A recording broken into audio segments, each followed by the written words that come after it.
So those are impressive numbers. Does it make people feel safer? Sure, it makes people feel safer, but let's acknowledge that there was a bum's rush, if you will, before the inauguration. So, you know, you probably look at this December, and it was about a 40% increase if they had a way of quantifying that.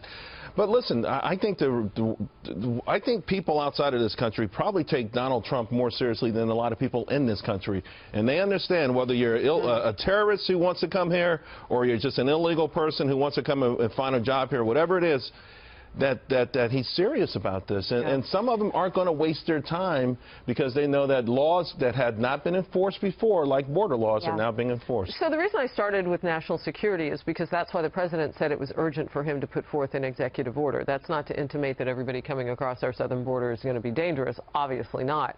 But since that was his priority, Kennedy, that's where he started, where he's pushing ahead with the second executive order. And it's interesting because border crossings, illegal border crossings in this country are tied to an improving economy. And it may not be everyone's favorite barometer, but it's a pretty good one. And actually, the border crossings started going down in 2009, and they've really been on the way down ever since. But I think you're actually right, because a couple things here. One, the economy in Mexico is improving. So you have, you know, people in Mexico disincentivized to come over, but also the perception that there is a shift is very powerful. That is actually very real for people wondering whether or not they should pay $8,000 to a coyote to make the journey across the desert. All right. So, Megan, you are intimately familiar with the issues because you come from a border state. We both do. We've lived in Arizona, so we understand what it means when those numbers change. Politically, where does this put the president?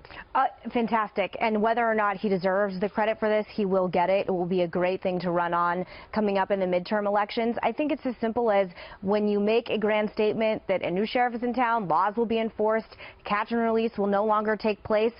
I think this is the repercussions of it. And I think a lot of people in this country, since I still believe he won and ran almost completely based on immigration and Obamacare, I think this is going to be a win for him.